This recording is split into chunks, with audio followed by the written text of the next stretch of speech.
दोस्तों, कीर्तिमुख की कथा भी ऐसे दानव की दास्ता है जो अपनी निष्ठा और तत्परता से भगवान शिव की कृपा पाने में सफल हुआ था। हमारे हिंदू धर्म के ग्रंथों में एक से बढ़कर एक रहस्यमय और गूढ़ कथाएं भरी पड़ी है।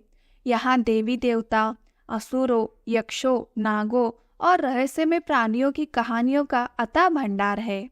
जिस कथा की अब यहाँ पर बात हो रही है उसका सामान्य हिंदू जनजीवन से भी गहरा संबंध है। ये कथा एक ऐसे विकराल दानव की है जिसका नाम कीर्तिमुख था और इसका स्थान देवताओं से भी ऊंचा है। आइए जानते हैं कीर्तिमुख दानव का हमारे जीवन से क्या लेना देना है और इसकी कहानी क्या है। नमस्ते दोस्तों, भक्ति ज्ञान विद श्वेता इस चैनल में आप सबका स्वागत है।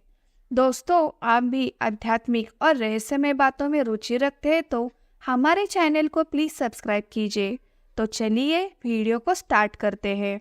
पौराणिक कथा के अनुसार एक बार असुरों के राजा जलंधर ने महादेव शिव को चुनौती देने के लिए राहु ग्रह को आदेश दिया कि वो भगवान शिव के मस्तक पर सुशोभित चंद्रमा को निगल ले, यानी अपना ग्रास बना ले। जैसे ही राहु ने चंद्रमा को ग्रास करने की कोशिश की, महादेव क्रोधित हो गए। उन्होंने अपनी तीसरी आंख खोल दी। इस आग से एक भयानक दानव का उत्पन्न हुआ। महादेव ने इस दानव को राहु को खा जाने का आदेश दिया। अपने विकराल रूप में वो दानव राहु को निगलने के लिए आगे बढ़ रहा था, जिसे देखकर राहु भयभीत हो उठा। उसने तुरंत स्वयं महादेव शिव की शरण ले ली और अपनी गलती की क्षमा मांगी। अब दोस्तों, हमारे भगवान शिव ठहरे भोलेनाथ।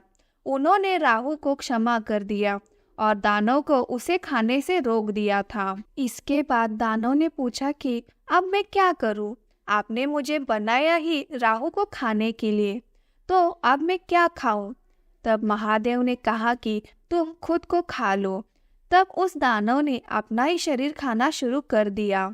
उसने अपना पूरा शरीर खा लिया था। केवल 2 हाथ और उसका चेहरा बचा था, लेकिन उसकी भूख खत्म नहीं हुई थी।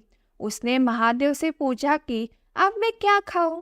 तभी भगवान शिव उसके भक्ति, निष्ठा और तत्परता देख बहुत प्रसन्न हुए और बोले कि तुम एक यशस्वी मुख हो। आज से तुम कीर्तिमुख के नाम से जाने जाओगे।